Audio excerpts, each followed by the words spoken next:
Hello, everyone, and welcome to this new channel, Neuroscience and Oncology with Isaac, where I'll be covering some neuroscientific and oncological concepts for those who are interested. If you like this video and you are interested in concepts relating to these aforementioned topics, please follow me on Instagram and also subscribe to this channel. You may also want to subscribe to my weekly newsletters. I'll include the link in the description below. As part of this start to this new channel, I'm going to run you through today an introduction to the nervous system. When we talk of the nervous system, we refer to the brain, spinal cord, peripheral nerves, and a range of accessory cells and structures that together form an intricate communication network. It is anatomically evident that the nervous system can be divided into the central and peripheral nervous system. The central nervous system consists of the brain and spinal cord, the central organs from which signals are transmitted to other organs via either cranial, in the case of the brain, nerves, or peripheral nerves, in the case of the spinal cord. The cranial and peripheral nerves thereby constitute the peripheral nervous system.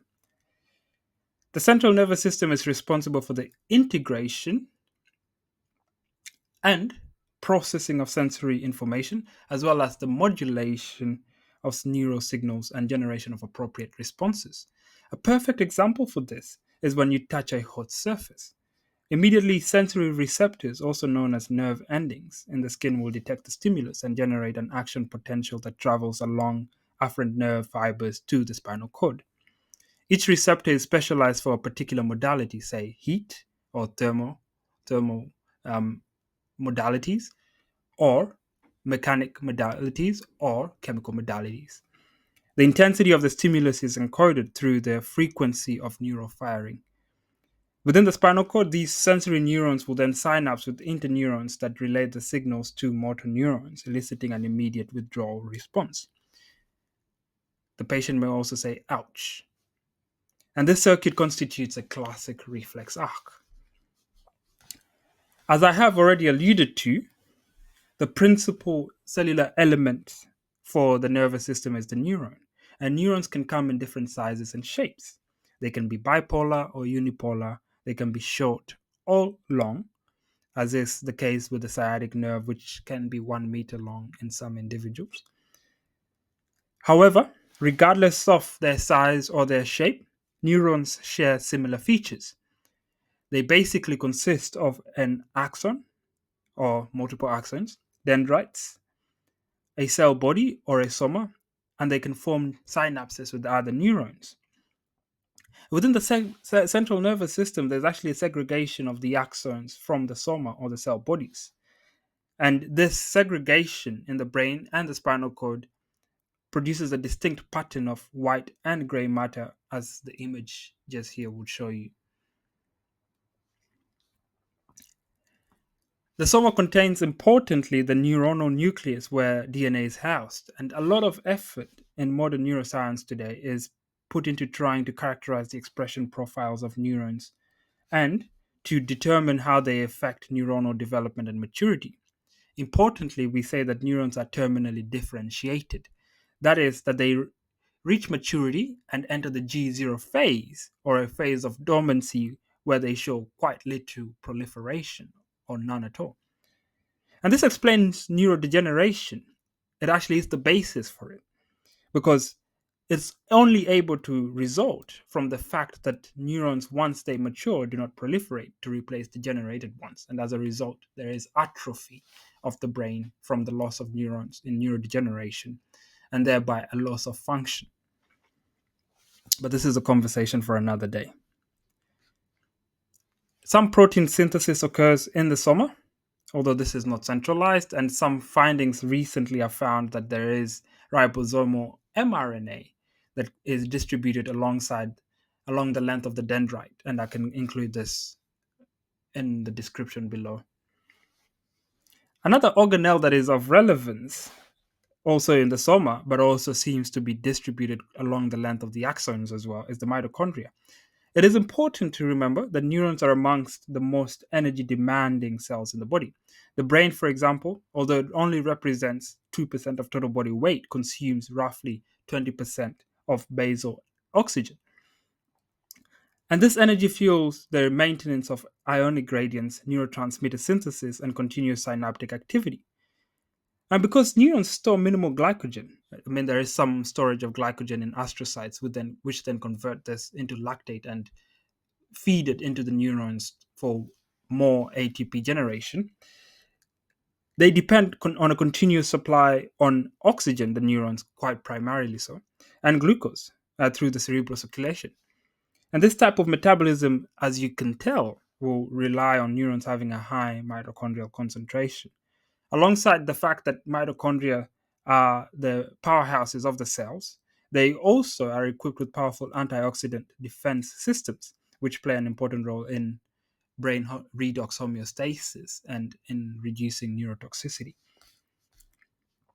Axons facilitate the transfer of electrical signals between neurons. They are usually lined by a myelin sheath, which reduces the amount of energy that is required to depolarize the full length of the axon. Myelin sheaths are composed of lipids which have low capacitance for electrical flow and therefore high resistance to electrical flow. And what this does is that it limits the exchange of ions to the nodes of RAN-VA, or the spaces between the myelin sheath. This obviously increases the velocity of conduction, a type of signal propagation known as saltatory conduction. But not every axon is myelinated. Some axons, especially of the autonomic nervous system, conversation for another day, as well as some in the central nervous system and the peripheral nervous system, are unmyelinated and constitute slow conduction of signals to the central nervous system. Importantly, as I already mentioned, axons propagate the action potential from one side of the neuron to the other. A little bit about the action potential in the neuron then. An action potential can be thought of as a rapid transient change in membrane potential that enables the neurons to transmit electrical signals. The membrane potential at any given moment of a neuron is reflective both of the relative distribution of ions across the membrane and the permeability of the membrane to each of the ionic species that have been considered. Neuronal action potentials can be divided into three key phases. The first being depolarization, and then repolarization, and then refractoriness. Now, when an ion channel opens, it allows specific ions to move across the membrane, and the membrane potential thereby shifts towards the ion's equilibrium potential. Sodium is concentrated in the extracellular space and has an equilibrium potential of approximately 60 millivolts. Potassium, on the other hand, is concentrated intracellularly and has an equilibrium potential of about minus 85 millivolts. Consequently, the neuron's resting membrane potential is typically close to negative 70 millivolts or close to negative 85 millivolts, reflecting the dominance of potassium permeability at rest. Depolarization, as you can then see, begins with the voltage-gated sodium channels opening, allowing sodium to rush into the cells and rapidly raise the membrane potential. This is an all or nothing event, and once the threshold is reached, the action potential proceeds with uniform amplitude. As sodium channels inactivate, voltage-gated potassium channels start to open and allow potassium to exit the cell and repolarize the membrane. The refractory phase of the neuron is the phase where the neuron's ability to fire again is temporarily restricted.